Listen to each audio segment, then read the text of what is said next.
bienvenida a nuestros seminarios Martes Civiles. El tema de hoy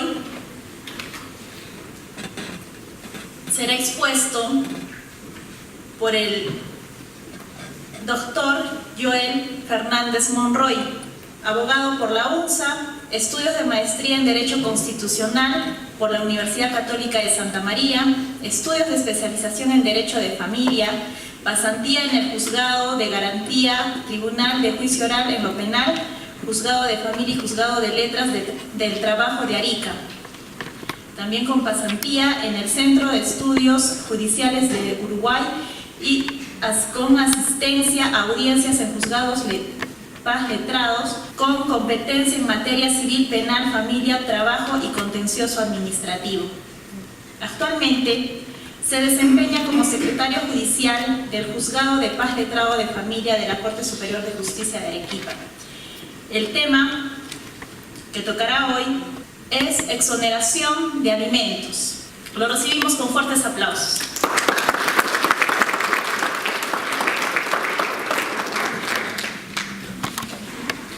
Bueno, buenas noches con todos.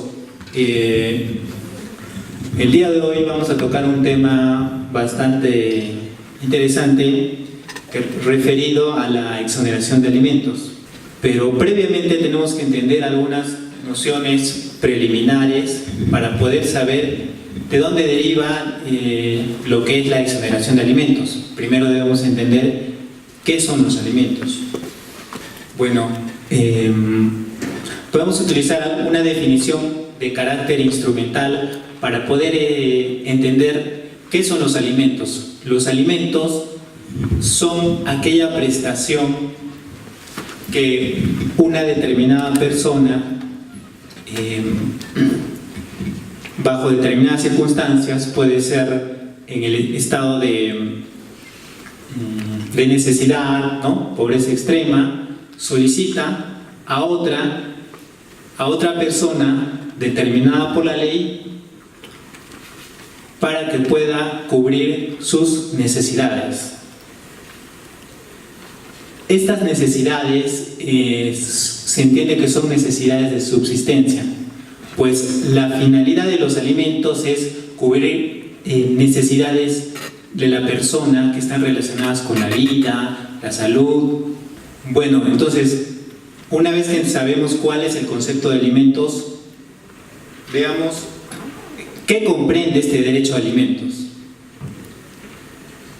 A primera vista, uno podría decir el derecho de alimentos solamente es, digamos, la comida, lo básico, lo necesario para subsistir. Pero si observamos más detenidamente nuestra legislación, sobre todo lo que es el Código Civil y bueno, también el Código del Niño y Adolescente, podemos observar que los alimentos comprenden aquello que es necesario para la subsistencia, como es el vestido, la vivienda, habitación, la recreación, la asistencia médica. Todos estos aspectos comprenden el derecho de alimentos. El derecho a alimentos es un derecho fundamental. Es un derecho fundamental porque está reconocido en la Constitución política de nuestro país y también está reconocido en distintas fuentes internacionales, como son la Declaración Universal de los Derechos Humanos, el Pacto Internacional de Derechos Sociales, Políticos y Económicos, y a nivel interno, como ya les mencioné, tenemos en el Código Civil, en el Código de Niños y Adolescentes, y por supuesto, ¿no?, en la Constitución Política, haciendo claro referencia a los artículos pertinentes.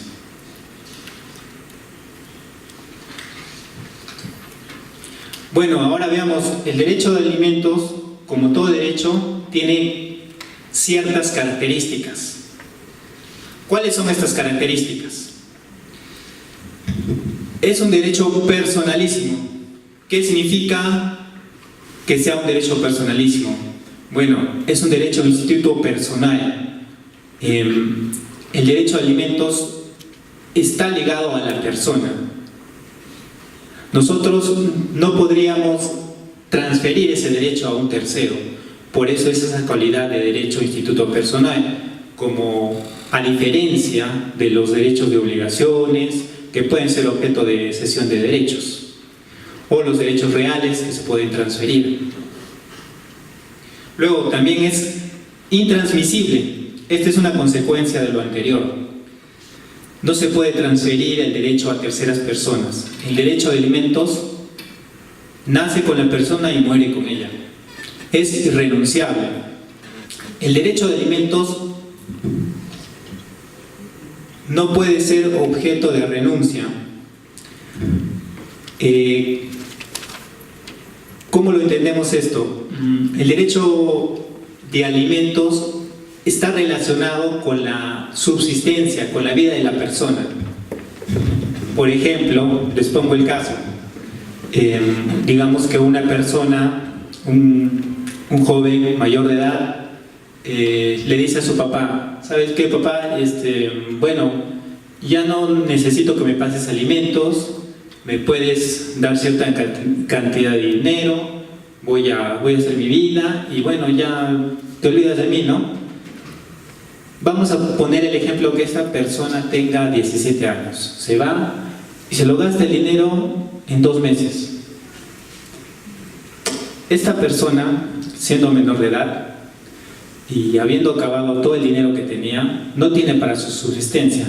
A pesar de que él hubiera renunciado incluso por un documento escrito, hubiera realizado un contrato con su papá en este sentido, este contrato no sería válido, porque la naturaleza del derecho es irrenunciable.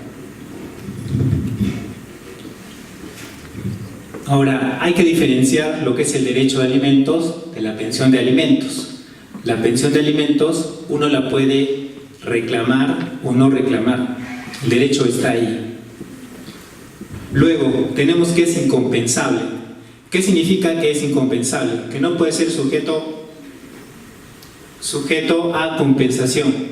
¿Cómo lo podemos entender esto?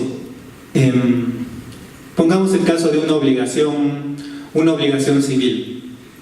Las obligaciones civiles pueden ser objeto de compensación. Si yo le debo a una persona una determinada cantidad de dinero, digamos que le debo a un amigo mío, digamos $2,000, ¿no? Y él, a cambio de ese préstamo, me dice: te doy mi laptop, o te doy mi laptop. Entonces, sí sería posible compensar.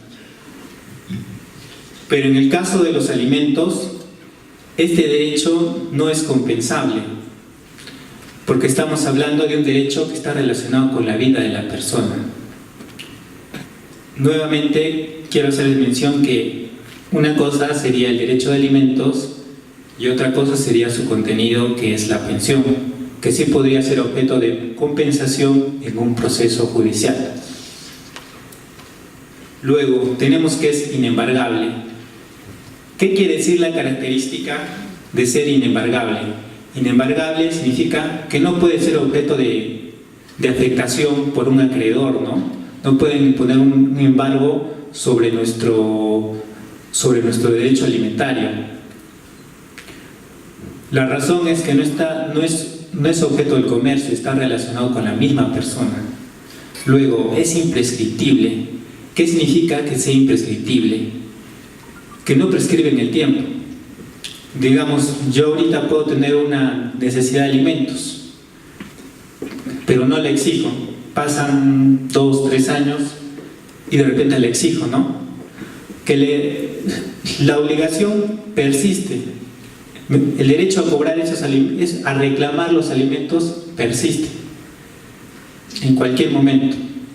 Cosa muy diferente es que yo como acreedor alimentario de repente no lo haya querido cobrar porque me las he podido ingeniar, he podido subsistir de alguna manera.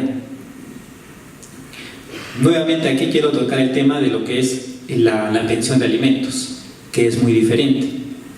Cuando nosotros estamos en un proceso judicial, las liquidaciones que son aprobadas en el juzgado de paz letrado, luego de que se ha emitido una sentencia, sí pueden ser objeto de prescripción, pero el derecho en sí siempre va a estar presente, el derecho a reclamar alimentos.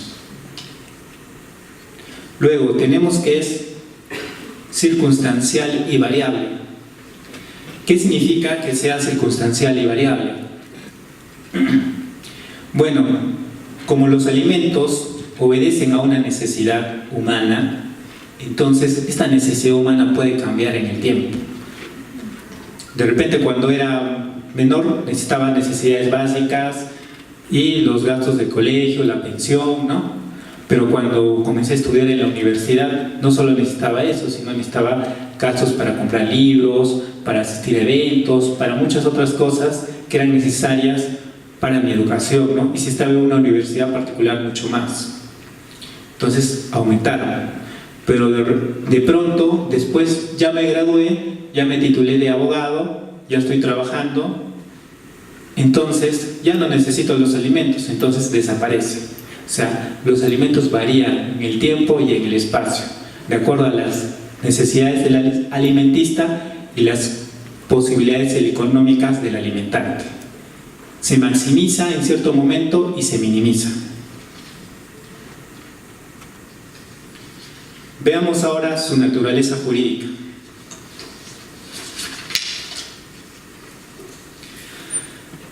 El derecho a alimentos, de acuerdo al jurista Enrique Bárcez Rospigliosi, nos dice que existen dos vertientes. Una nos dice que el derecho a alimentos es una relación jurídica de carácter complejo. ¿Por qué es complejo? Porque esta relación jurídica pongámoslo como un ejemplo que es más fácil. Digamos, mis padres tienen un deber de prestarme alimentos. Yo tengo el derecho a percibirlos, ¿no? Cuando era menor de edad. Pero cuando pase el tiempo, digamos, de acá a unos 10 años, mis papás ya van a ser mayores, ya no van a poder trabajar, entonces ahí varía la situación. Yo estaría obligado a prestar alimentos y ellos tendrían el derecho a solicitármelo. Entonces, los alimentos establecen relaciones de carácter recíproco. En un momento tienes un derecho, pero luego tienes el deber de prestarlos. En segundo término tenemos que la naturaleza jurídica del derecho de alimentos es un derecho de carácter patrimonial o personal. Y a partir de esto existen dos tesis. Una tesis que nos dice que el derecho de alimentos es patrimonial. ¿Qué nos dice esta tesis? Bueno, que los alimentos se establecen un monto, ¿no? Una renta fija. Ahora, esta renta, existe un obligado alimentario, ¿no? Entonces, al haber una obligación y al haber un obligado alimentario o deudor y un acreedor alimentario que sería el alimentista, entonces estaríamos ante sería similar a un derecho de obligaciones, por lo tanto una relación de carácter patrimonial. Pero en oposición a esta tesis existe la tesis extrapatrimonial, que nos dice que los alimentos, los alimentos no deben ser considerados patrimoniales. ¿Por qué? Porque los alimentos sirven para la subsistencia de la persona, están relacionados con la vida propia de la persona. Entonces, no podemos decir que sean patrimoniales. Además, los alimentos no incrementan el patrimonio, ni pueden ser objeto de crédito para, digamos, hacerme un préstamo, ¿no? No puedo, si me hago un préstamo del banco, no puedo decir, como tengo una pensión de alimentos, de ahí lo pago, ¿no? ningún banco me aceptaría, porque los alimentos son justamente para nuestra propia subsistencia. Luego veamos su estructura. Los alimentos tienen dos elementos, un elemento personal y un elemento material. En cuanto al elemento material, tenemos al alimentista. Alimentista es el titular, es el acreedor alimentario, es decir, es la persona beneficiaria del derecho de alimentos. Sus nombres son alimentista, acreedor alimentario, derechohabiente. Y en el otro lado tenemos al alimentante, es decir, al obligado a prestar alimentos. Sus sinónimos serían deudor alimentario, ¿no?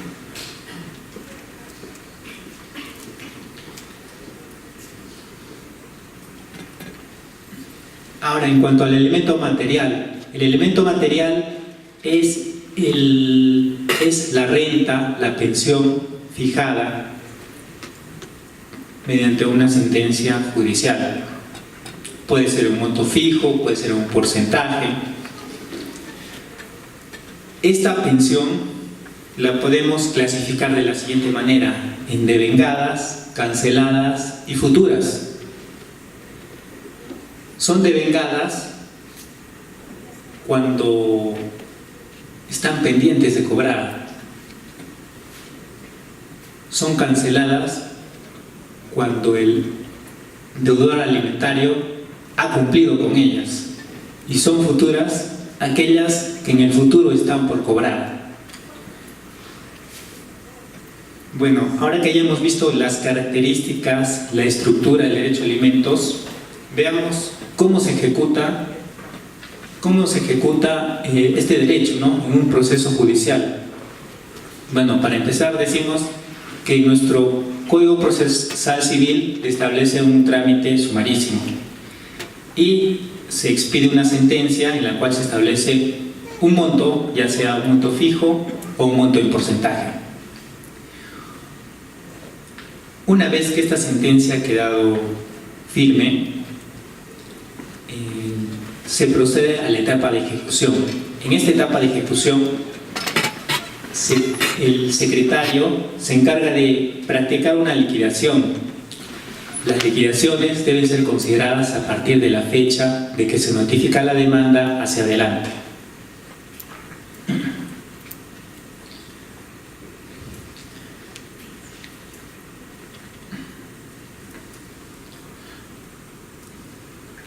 Eso sería en cuanto a la ejecución de la... Y esta ejecución es continua en el tiempo. O sea, ¿qué quiero decir con esto? Digamos que el día de hoy solicito una liquidación desde el año 2014 hasta la fecha. El acreedor alimentario cumple con pagar esa liquidación, pero pasan 2 o 3 años y yo puedo solicitar una nueva liquidación. Y así puedo solicitar una nueva liquidación y nueva liquidación en el tiempo. Normalmente ustedes verán que en los procesos civiles, una vez que se declara fundada la demanda, se ejecuta la sentencia una sola vez, ¿no?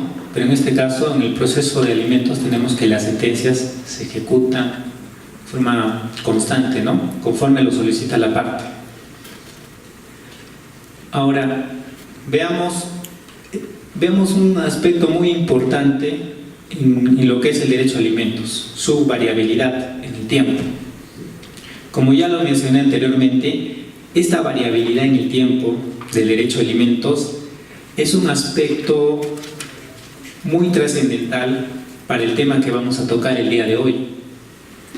Pues debido a esta naturaleza, es que en un momento una persona puede tener el derecho a alimentos, percibirlo, ser beneficiario, y en otro momento este derecho puede desaparecer.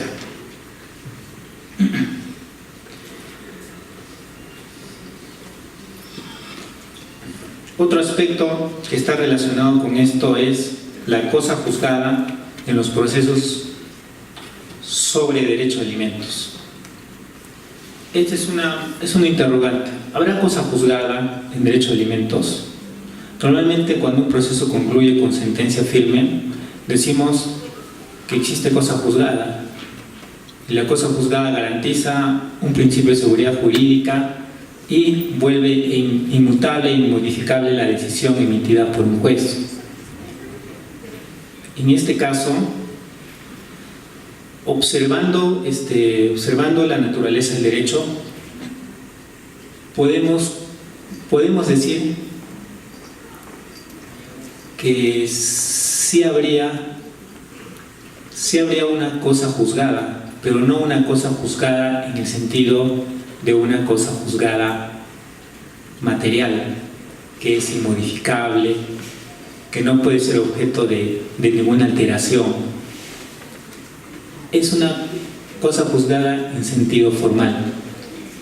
¿Por qué en sentido formal? Porque si bien se agotan todos los recursos o se dejan transcurrir los plazos sin interponer ningún recurso de apelación o impugnación, esta decisión se mantiene hasta que en algún otro momento sea modificada por un hecho, por algún hecho, ¿no? Puede ser, este hecho puede generar un aumento de alimentos o una exoneración o un prorrateo, ¿no? Puede ser que el deudor alimentario tenga otro hijo. Entonces, si bien tiene una sentencia firme, diríamos nosotros, y en esta sentencia se le está descontando el 60%, que es el límite, ¿no? Pongámonos en este ejemplo. De repente tiene mellizos, entonces sus obligaciones han aumentado. Entonces hay una sentencia firme. Él no apeló, incluso fue declarado rebelde. Pero ahora tiene una nueva situación. Ahora tiene más obligaciones. Él podría presentar una demanda indicando que tiene sus obligaciones han aumentado.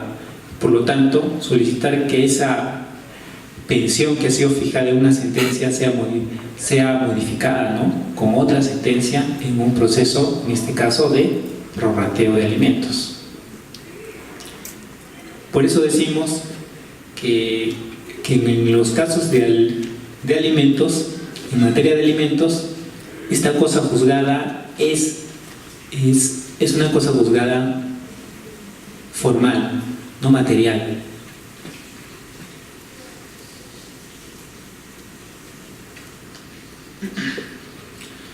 Ahora entremos en el tema que ha tocado el día de hoy, la exoneración de alimentos. Bueno, tenemos algunos antecedentes históricos de lo que es la exoneración de alimentos.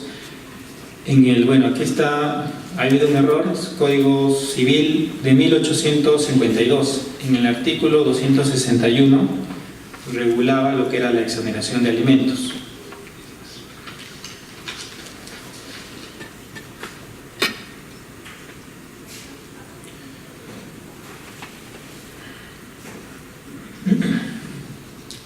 Y el Código Civil de 1936 también hacía referencia a lo que era la exoneración de alimentos, pero utilizaban nombres distintos, ¿no?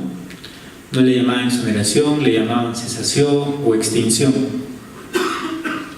En nuestro Código Civil sí establecen expresamente la pretensión de exoneración. ¿Cómo era en el Código Civil de 1852? Habían dos supuestos. Uno era que si empeoraba el estado del que da los alimentos o mejoraba la condición de quien los recibe, se podía eximir, utilizar la palabra eximir, no exoneración, eximir de la obligación de prestar alimentos. Y otro supuesto era que la persona incurriera en una causal de desheredación. En nuestro Código Civil actual si alguien incurre en una causal de desheredación, puede recibir alimentos, pero solo los necesarios. Luego tenemos en el Código de 1936. Aquí, en forma general, nos dice que los alimentos, el aumento, disminución o exoneración del mismo, o cesación del mismo, se regulaba por las necesidades del alimentista y las posibilidades económicas del alimentante. Y también establecía un límite de edad. Decía que a los 18 años pues, se podía cesar la pensión de alimentos, salvo que la persona mayor de edad no tuviera la capacidad suficiente para subsistir, no pudiera adquirir un trabajo.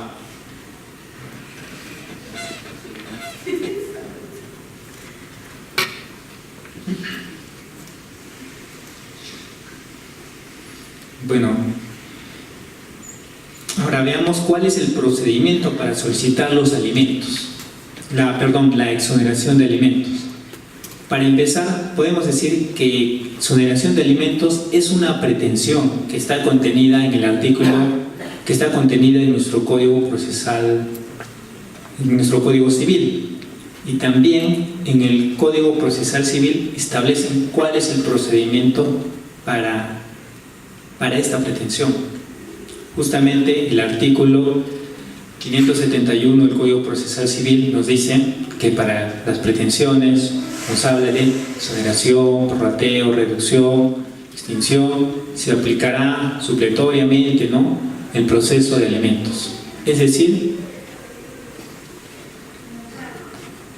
¿qué nos está diciendo con esto el legislador? Pues nos está diciendo que tenemos que iniciar un proceso nuevo, o sea, tenemos que ir vía acción. Muchas veces se han presentado casos, y esto es algo real que le puede ocurrir a cualquier persona, que a veces solicita una exoneración de alimentos, pues puede pensar que en el mismo proceso de alimentos se pueda tramitar esta exoneración. Pero en aplicación de este artículo, la exoneración de alimentos tiene que pedirse vía acción. O sea, ¿qué significa? Tienen que plantear una nueva demanda y sustentarla y sustentar su derecho, ofrecer medios probatorios, para poder, una vez admitida su demanda, seguir el trámite, el proceso sumarísimo, y se emite una sentencia de exoneración.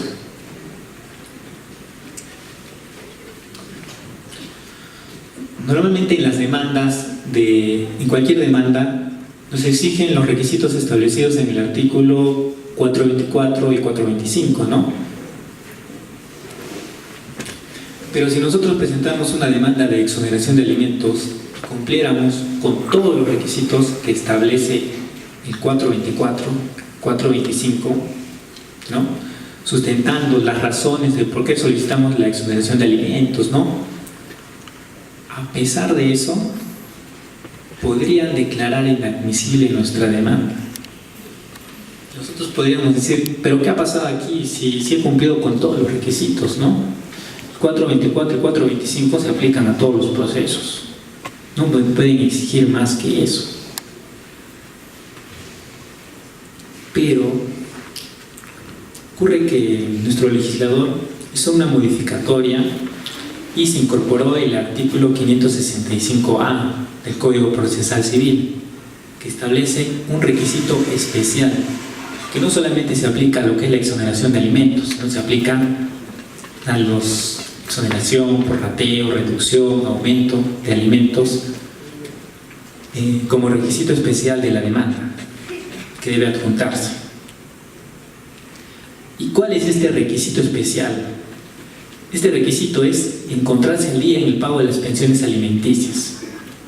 Bueno, aparentemente parece sencillo, Bueno, digamos yo, Pongámosme como ejemplo, que tenga que tenga un proceso de alimentos y quiera solicitar una exoneración. Y si fuera un ciudadano de a pie y diría, bueno, aquí estoy acreditando todo y voy a presentar mi proceso, como sé que dice que debo estar al día, pues presento mi demanda y presento una declaración jurada, ¿no? Diciendo que estoy al día, que pago las pensiones, que he cumplido con mis obligaciones, todo eso, ¿no?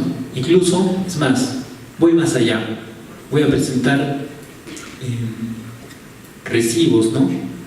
Recibos de los pagos que he realizado, fotos incluso, de que le he llevado a mi hijo al colegio, que hemos paseado, ¿no? Su cumpleaños, cómo le hemos celebrado, todo eso. Pero el juez me declara inadmisible mi demanda. Yo digo, no puede ser.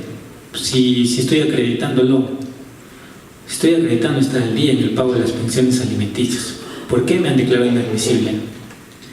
Pues acá hay una pequeña discusión, pues, sobre este tema. El acreditar estar al día en el pago de las pensiones alimenticias se ha establecido como un criterio de carácter jurisprudencial, que para acreditar este requisito, pues el demandante tiene que presentar una constancia de encontrarse al día en el pago de las pensiones, una constancia de no tener liquidaciones pendientes de pago, no debe dar ninguna liquidación de pensiones alimenticias.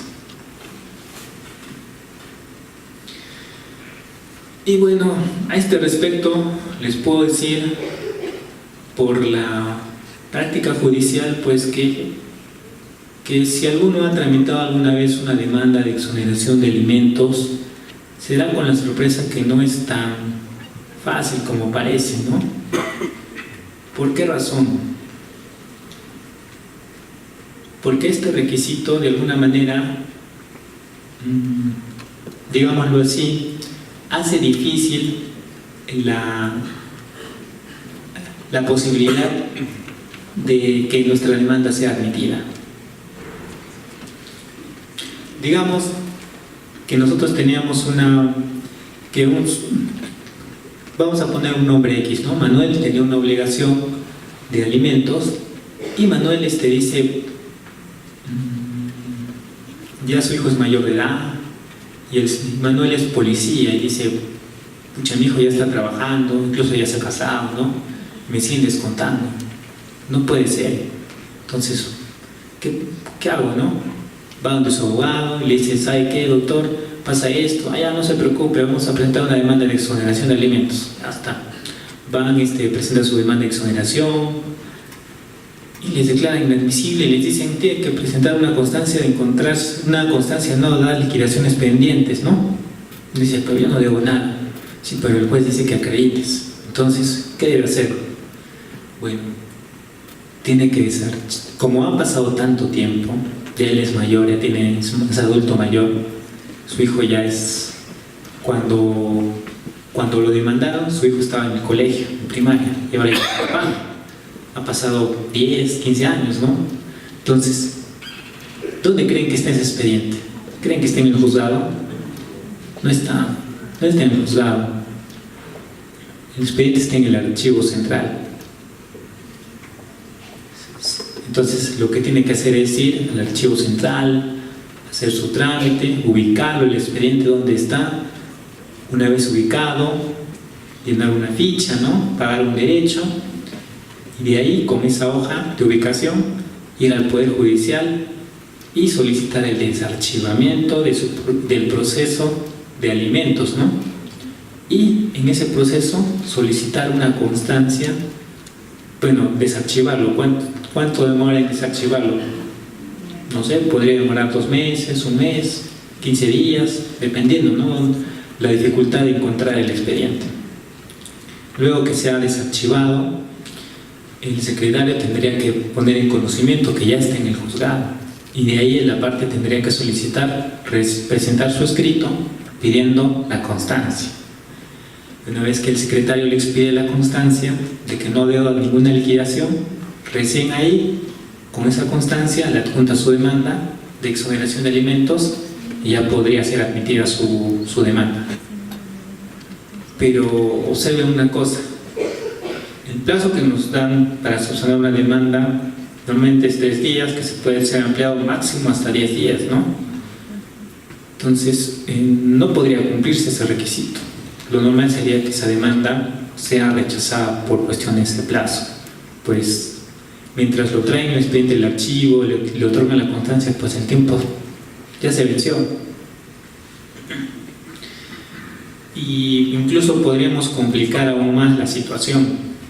Pues digamos que lo desarchivan el expediente. Está desarchivado y él presenta su escrito y solicita que se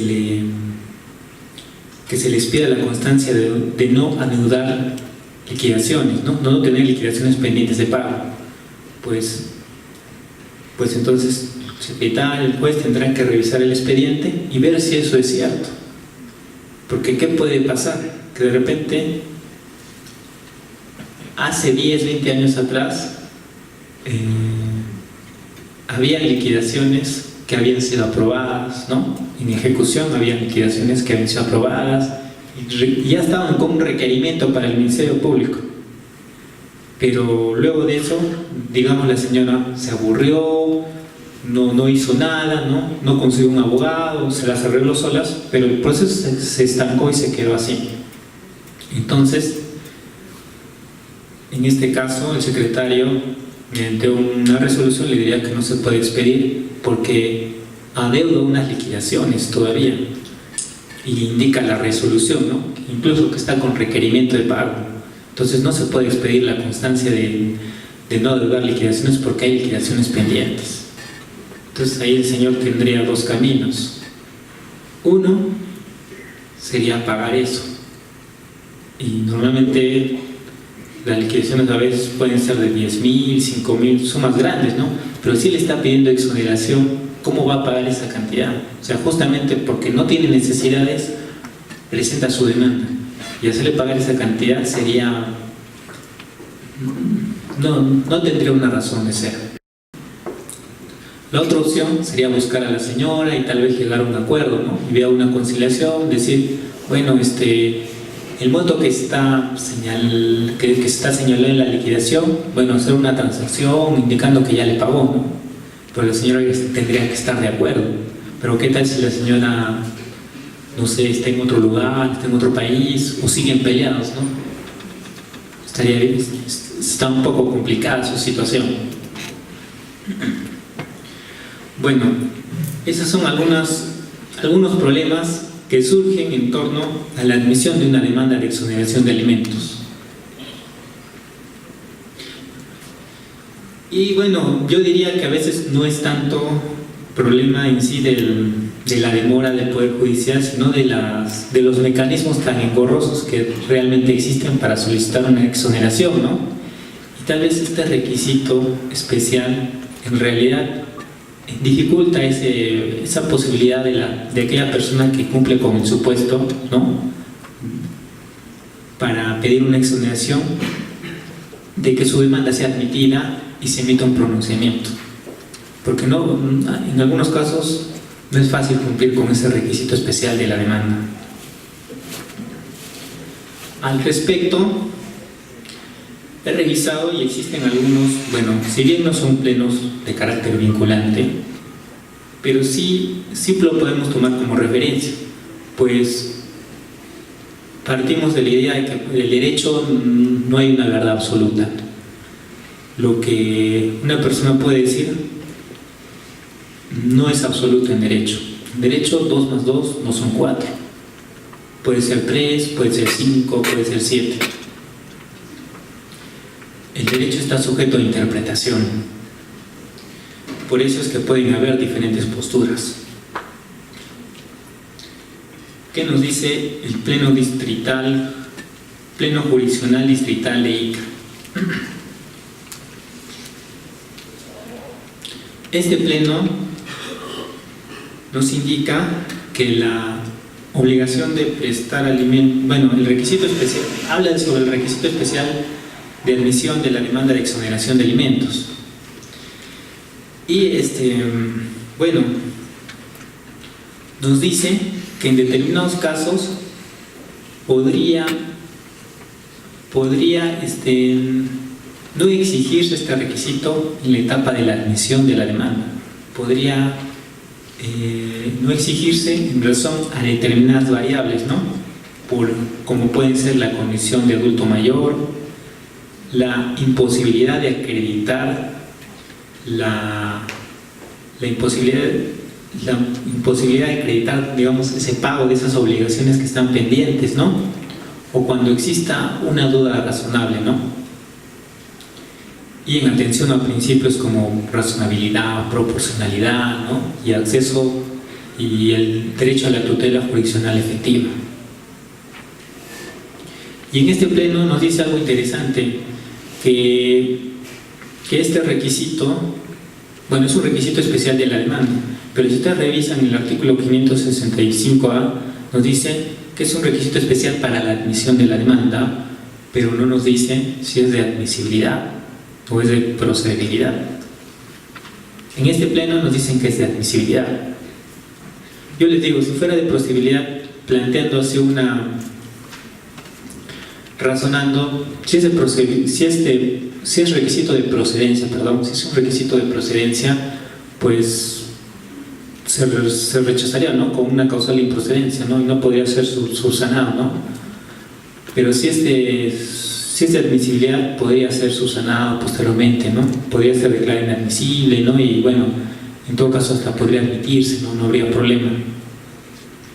En cambio, a diferencia del Pleno Jurisdiccional Distrital de Familia de Ica, que es del 15 de junio del 2018, o sea, hace poco nomás, tenemos el Pleno Jurisdiccional Distrital de Familia del Callao, que es también del 5 de diciembre del 2018, hace poco también, que nos dice algo distinto. El requisito especial para admitir la demanda de exoneración de alimentos es un requisito de procedencia, nos dice. Los jueces llegan a ese acuerdo, es un requisito de procedencia. Y por lo tanto, sí tiene que exigirse al momento de admitirse la demanda. Pero dicen, podría eximirse en determinados casos atendiendo al derecho a la tutela jurisdiccional efectiva. Es decir, en conclusión, ambos plenos nos dicen que atendiendo a determinadas circunstancias del caso concreto, podría eximirse de este requisito al momento de admitirse la demanda, pero eso no quiere decir que no sea visto posteriormente. Ojo, ¿por qué razón? Pues en el caso que les puse del policía, ¿no? El policía le estaban descontando por planilla y sus expedientes están en el archivo central. De repente él dice, no puedo adjuntarlo porque no está ubicado, se ha perdido, digamos, el expediente. No está en el archivo, se ha perdido el expediente. Vamos a ponerlo, se ha perdido el expediente. No está, no aparece.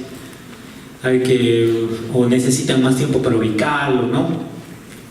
Entonces, tendrían que ofrecer otros medios probatorios que acrediten pues, los supuestos para pedir la exoneración de alimentos. Y entonces el juez, al momento de emitir la sentencia, tendría que evaluar si en base al supuesto de exoneración de alimentos corresponde o no declarar fundada o no su demanda. Entonces, y ahí sería un aspecto a tomar en cuenta al momento de emitir la sentencia. Claro que eso que les digo sería en casos pues excepcionales, ¿no? Lo normal es que siempre se adjunte eso al momento de interponerse la demanda.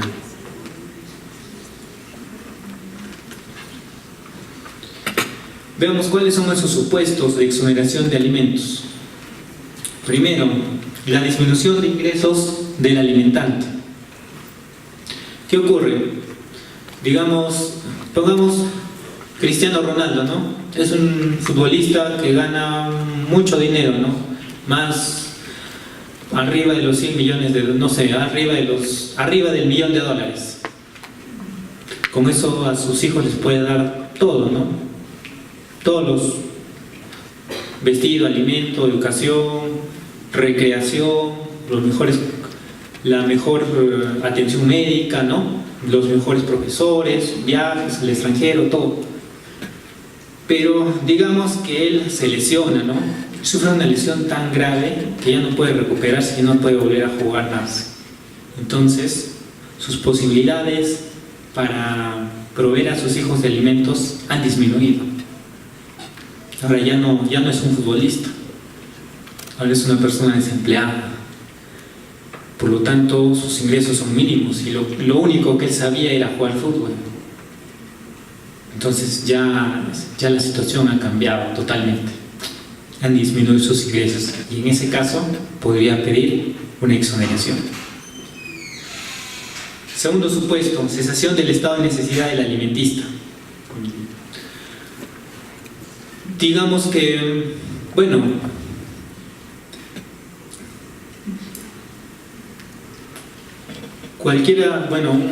una persona X tiene de repente tiene un proceso de alimentos en el cual le han establecido una pensión, ¿no? Una pensión fija, y esta pensión fue desde que era niño, ¿no? Desde que estaba en el colegio, ¿no? Se ha mantenido así en el tiempo. Incluso ya está estudiando en la universidad, termina la universidad, saca buenas calificaciones, entra al CECIGRA, sobresale ahí y comienza a trabajar en el Poder Judicial o no sé, en el Ministerio Público, en alguna institución pública, ¿no? Y ya está ganando más que su papá. Su papá era un chofer. Entonces, definitivamente ha cesado el estado de necesidad del alimentista. Entonces, el papá podría pedir la exoneración de los alimentos, porque ella no tiene esa necesidad que tenía antes. Ya se puede proveer por sí mismo de los alimentos necesarios para su subsistencia. Y el último supuesto es el del límite de edad del alimentista.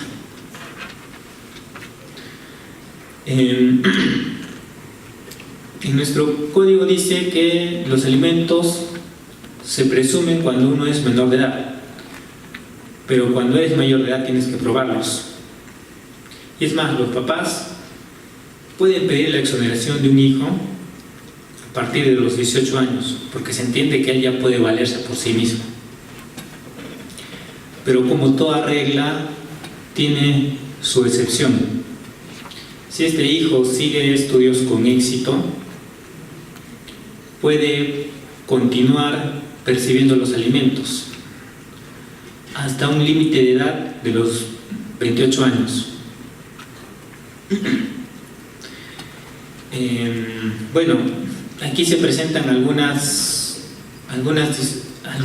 interpretaciones, ¿no? Que seguir estudios con éxito, ¿no? Satisfactorios, ¿no? Por ejemplo, digamos que uno de nosotros es un acreedor alimentario, ¿no? Y está estudiando en la Facultad de Derecho de la Universidad San Pablo, donde da una pensión bastante fuerte, ¿no? Y está en tercer año y ya de los, pongamos, 25 cursos que ha llevado, ha aprobado 10 y los demás los ha jalado. Podemos decir que está llevando con éxito los estudios. ¿Qué significa llevar con éxito?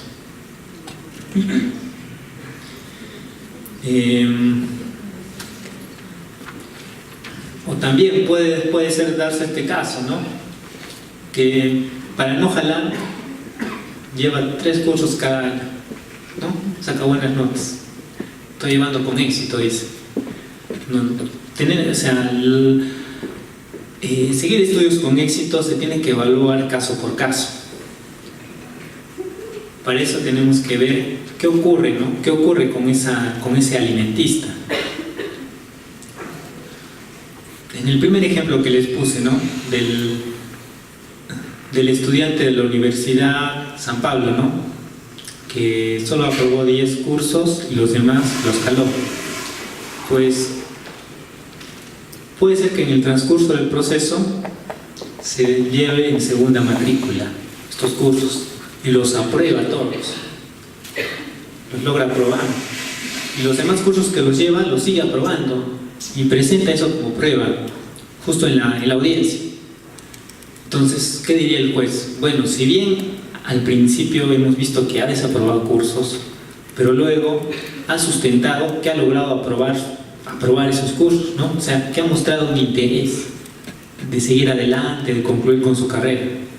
Por lo tanto, no sería justo que se declare fundada esa demanda de exoneración de alimentos, pues el menor está la persona mayor de edad que sigue estudios universitarios se está esforzando, está siguiendo adelante, ¿no?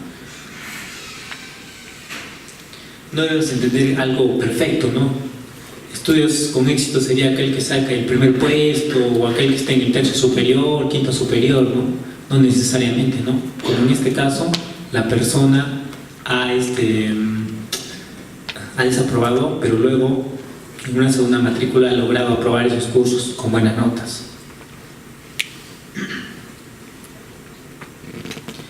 Todos estos tres supuestos se hallan contenidos en el artículo 483 del Código Procesal Civil. Ahora veamos un poco de lo que es el derecho comparado sobre la exoneración de alimentos.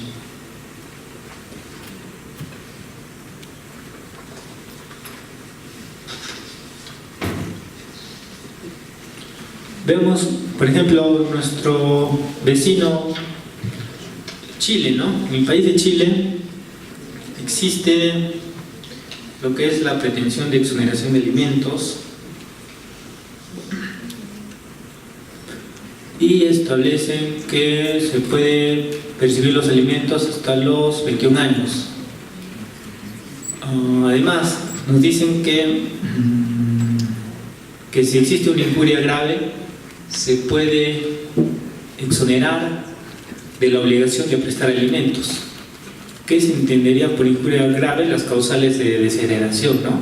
Por ejemplo, que el alimentista ha intentado, digamos que el hijo ha intentado matar a su papá, ¿no? Algo así, ¿no? Que hay una sentencia que se ha emitido al respecto, ¿no? Entonces, sería una causal de indignidad, ¿no? Y por lo tanto se aplicaría también para un supuesto de exoneración de alimentos. En nuestro caso, ¿qué ocurre? Si bien existe lo que es la indignidad, se aplica también a los procesos de alimentos en el sentido de que el indigno solo podrá percibir los alimentos necesarios, o sea, aquello necesario para sobrevivir, nada más. En Chile son mucho más rigurosos al respecto, ¿no? En caso de que incurra en injuria grave, pues se exonera de la obligación de alimentos.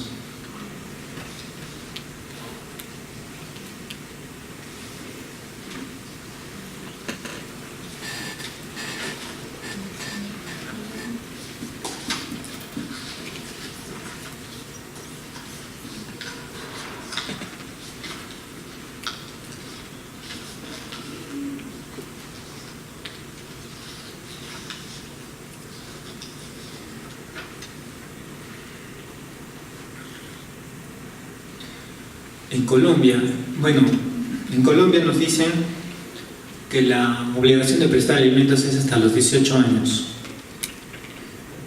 pero establecen dos excepciones.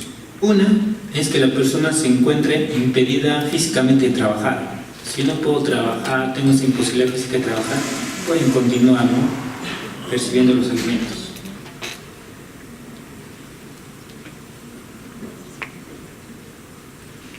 Otra causal que me parece algo diferente a lo que normalmente se aplica aquí en nuestro país, dice que aquel alimentista que no puede conseguir un trabajo, o sea, que si hay la imposibilidad de conseguir un trabajo, bueno, seguramente allá el tema de conseguir trabajo de repente es mucho más difícil que aquí. Dicen que también es una excepción, ¿no? A pesar de que tenga 18 años, puede continuar percibiendo los alimentos. En Colombia, el alimento esencial para extinguir una obligación alimenticia, para exonerar de la obligación alimenticia, es que se hayan superado las condiciones que le dieron origen, ¿no? O sea, digamos que haya desaparecido la necesidad del alimentista, o que el alimentante no se encuentre en las posibilidades económicas de dar de otorgar este derecho a percibir, de otorgar este derecho al alimentista, ¿no?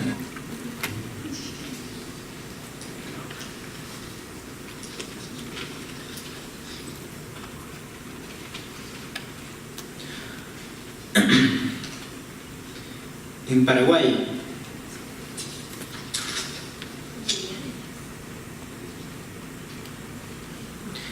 nos dice: cuando llegan a la mayoría de edad, cesa la obligación de prestar alimentos, pero también cesa cuando el alimentista abandone el hogar sin una causa justificada, o cuando lo haga indigno de heredar. Luego, en Ecuador,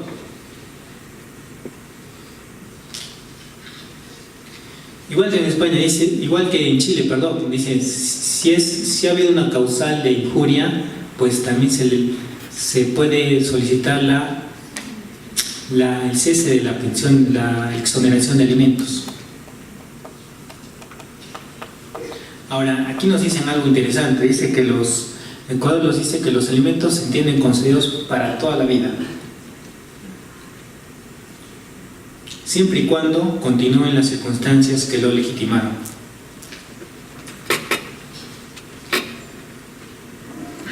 Bueno, así podemos ver de diferentes países de aquí de Latinoamérica. Por ejemplo, algo que quisiera resaltar, pues en la mayoría los supuestos son casi similares. Por ejemplo, en Ecuador,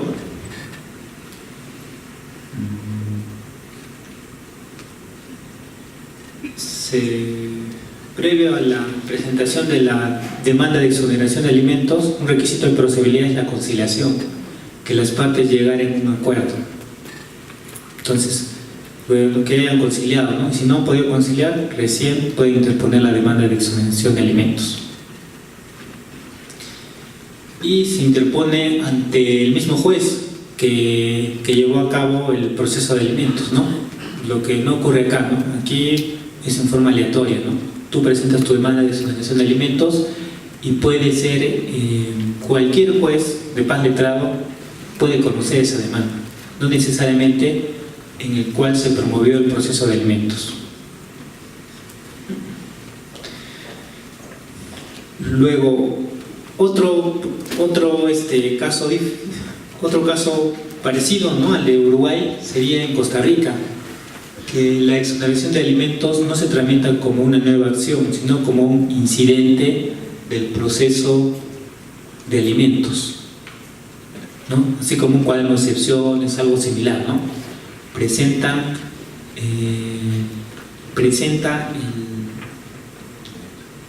el alimentante su escrito solicitando la exoneración al haber cumplido la mayoría de edad, el alimentista, y entonces de esa solicitud se corre traslado a la otra parte, y si no dice nada en un plazo de 15 días, pues se suspende la obligación de prestar alimentos. En caso de que hubiera oposición, el juez tiene que resolverlo y emitir un auto y establecer, ¿no?, si corresponde o no exonerar de la pensión de alimentos, ¿no?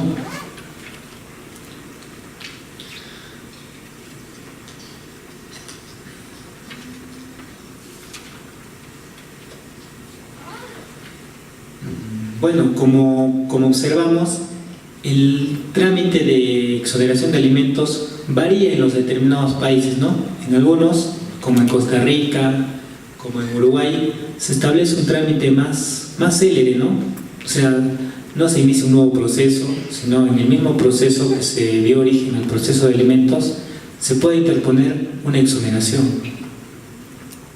En el caso de Costa Rica, como un incidente. Y además también precisan que la sentencia de alimentos es cosa juzgada formal, lo cual no se establece en nuestro Código Procesal Civil, ¿no? Simplemente no se hace referencia al término, ¿no? Llegamos a esa conclusión a partir de la jurisprudencia, ¿no? A partir de una interpretación llegamos a entender que la sentencia en los procesos de alimentos es una cosa juzgada formal, más no material.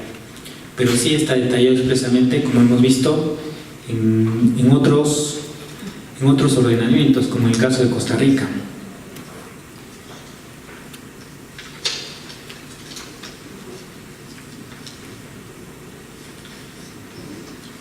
Bueno,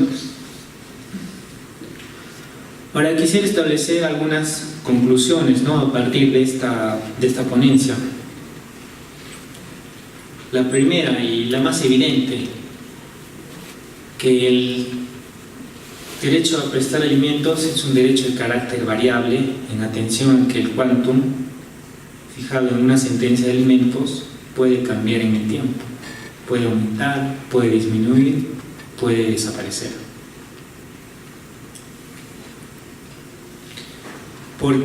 Y ahora, esto nos lleva, ¿con esto qué quiere decir? Que una obligación a prestar alimentos no podría ser exigida en forma infinita en el tiempo, ¿no? Ad infinitum. Pongamos, en este punto, un caso, ¿no? ¿Qué pasaría, ¿no?, si un señor, ¿no?, está prestando alimentos, ¿no?, mediante una sentencia judicial, y el señor es mayor y es adulto mayor, y su hijo al cual le prestaba los alimentos tiene 25 años y le sigue prestando alimentos, ¿no? El hijo sigue reclamando. Papá, como es mayor, ya no tiene para pagar un abogado, ¿no? Se da la buena fe de su hijo, pero su hijo pasaron los 28 y sigue solicitando alimentos. Y es posible que pueda incluso presentarse una liquidación, aprobarse y requerirlo, porque mientras no haya un proceso de exoneración, el proceso de alimentos sigue vivo. No hay ninguna norma que diga que de oficio el juez puede exonerar de la obligación de prestar alimentos.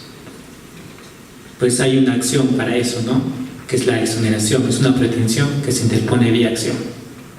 Entonces, a partir de ahí, podemos decir que esta necesidad de establecer este carácter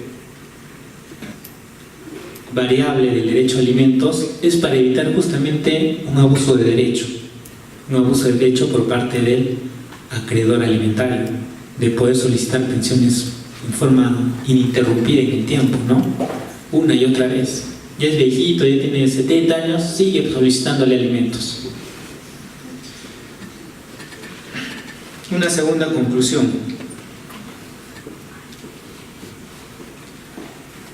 Podemos decir que el requisito especial de la demanda de exoneración de alimentos contenido en el artículo 565A del Código Procesal Civil es un requisito de admisibilidad, más no de posibilidad. Eso es una opinión personal.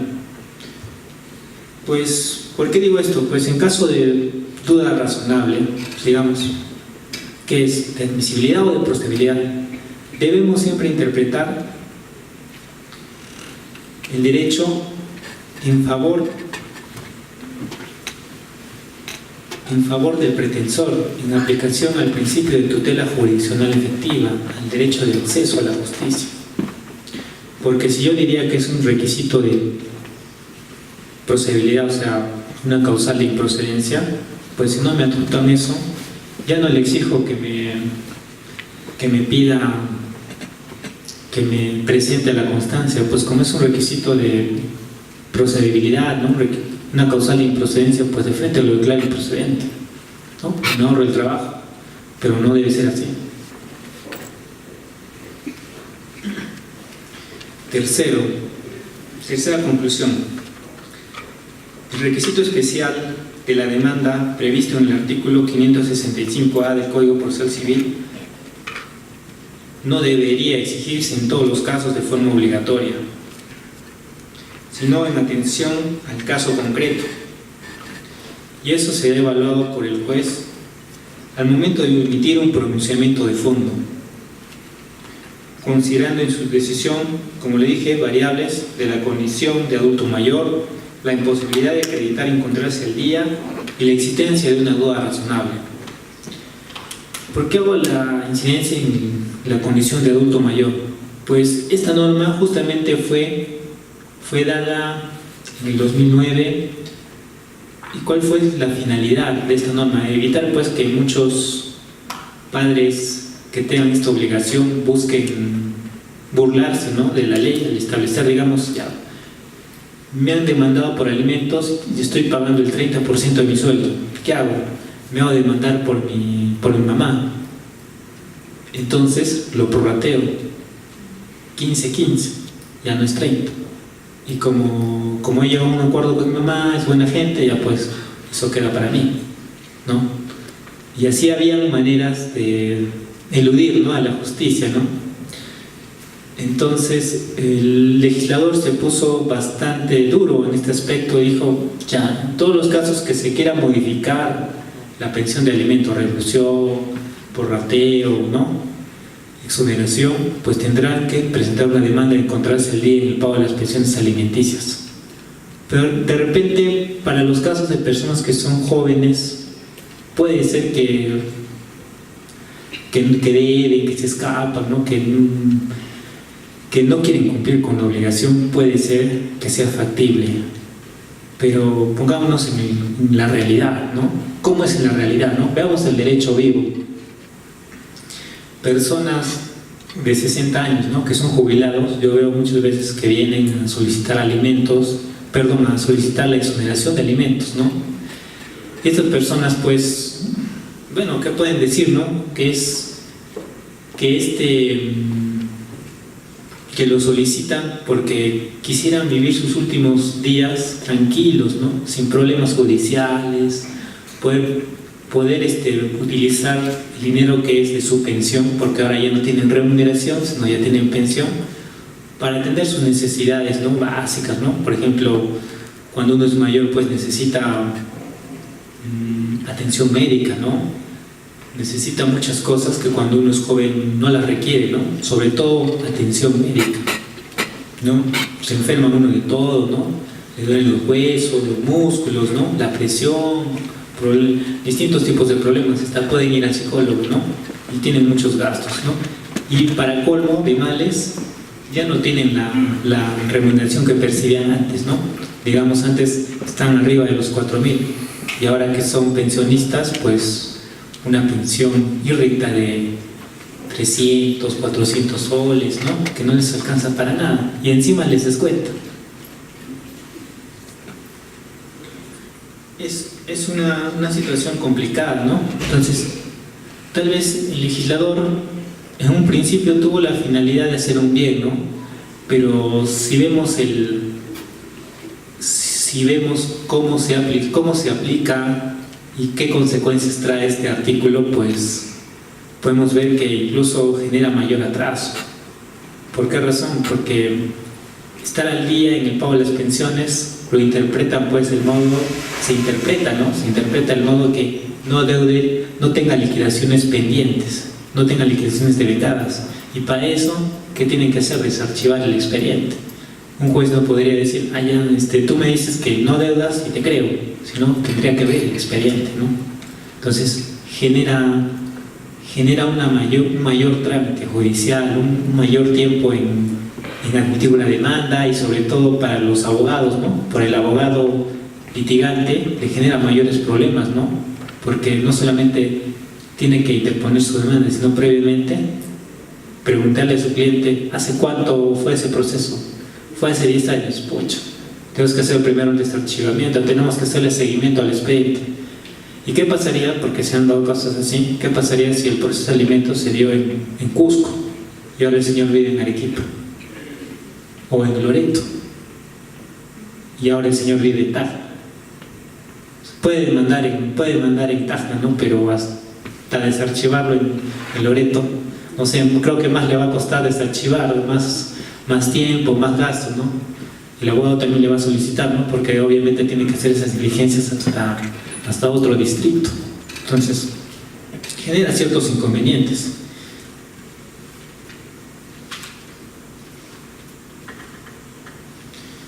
Y bueno, otro aspecto que podemos ver aquí, otra conclusión es: si nuestra ley procesal exige para solicitar exoneración de alimentos iniciar un nuevo proceso, ¿estaría justificada esta necesidad, más aún cuando la ley establece un límite de edad para cobrar los alimentos? ¿Qué quiere decir esto? Hemos visto que hay 3 supuestos para solicitar la exoneración de alimentos, ¿no? Uno de ellos es el límite de edad, o sea, si eres mayor de edad o si sigues estudios satisfactorios hasta los 28 años, pero luego de eso ya cesa la obligación de prestar alimentos, pero no cesa de forma automática, sino tienen que presentar una demanda. Entonces, no ocurre como el caso, ya podría ser como el caso de Costa Rica, ¿no? Que en el cual tú presentas, tu escrito solicitando la exoneración ante el juez de alimentos y el juez corre traslado de esa solicitud por 15 días, ¿no?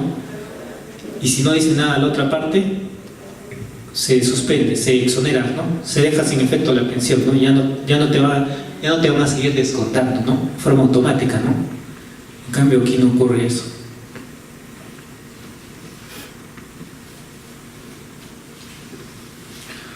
O en todo caso tal vez, incluso es más, el juez que conoció los alimentos es diferente al juez que va a tramitar tu exoneración. O sea, son diferentes jueces. No conocen el caso, no saben de qué trata. Entonces, en otros países, como ya lo mencioné, había la posibilidad de tramitarlo como un incidente, ¿no? En el mismo proceso. Y la exoneración sería como un incidente, que me parecería lo más razonable, ¿no? Porque en realidad se refieren casi a lo mismo, están muy relacionados, ¿no? Casi podríamos decir que habrían algunas diferencias, pero que, bueno, en sí el trámite es el mismo, solo es cuestión de acreditar los requisitos, ¿no? Los presupuestos de la exoneración, ¿no? Pero el trámite es el mismo. Y la última conclusión. Bueno, esto es más que todo un aporte. Debería establecerse una modificatoria de nuestra legislación para establecer el proceso de exoneración de alimentos como un incidente, ¿no? Con lo que ya mencioné, ¿no? Y no vía acción, pues ello le daría mayor eficacia a la función de administrar justicia en materia de familia. Más aún cuando en el proceso antes, ¿no? O sea, me refiero a la exoneración de alimentos, existen problemas, ¿no? Problemas, sobre todo de las personas adultos mayores, ¿no? Ahora que estamos en esta época donde existe incluso una ley del adulto mayor. ¿Sabían ustedes que adulto mayor es considerado la persona a partir de los 60 años? Entonces, ¿cómo podemos decir en algunos casos? Yo veo, o sea, que podemos decir que hay que darle atención preferente al adulto mayor si la ley misma le establece una barrera, ¿no? Una barrera fuerte, ¿no? Porque si su proceso está en el archivo central, pues va a tener que, es un vía crucis para él, desarchivarlo, solicitar la constancia y luego presentar su proceso de exoneración de alimentos. Toda vez que si no se presentara esa constancia, igual de todas maneras se tendría que analizar los presupuestos. O sea, no quiere decir que presentes la constancia que ya te van a admitir y te va a declarar fundada tu demanda. pues para la exoneración tiene que estar en cualquiera de los 3 supuestos que mencionamos, ¿no? Que sería que ya ha desaparecido el estado de necesidad del alimentista, o las posibilidades económicas del alimentante han desaparecido, o la mayoría de edad, ¿no? Si se acredita eso, sí se puede declarar fundada la demanda, ¿no? Pero que presente su constancia de encontrarse al día no significa que la demanda automáticamente se va a declarar fundada. Entonces es un requisito para admitir nomás la demanda, no es de fondo en sí. Entonces, no es de tomar en cuenta y bueno, espero que esto pueda servir de reflexión y de aporte, ¿no? Sobre todo. Bueno, muchas gracias a todos y espero que les haya gustado.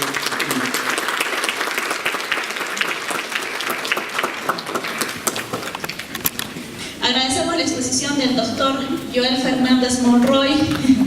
Muchas gracias por la aceptación.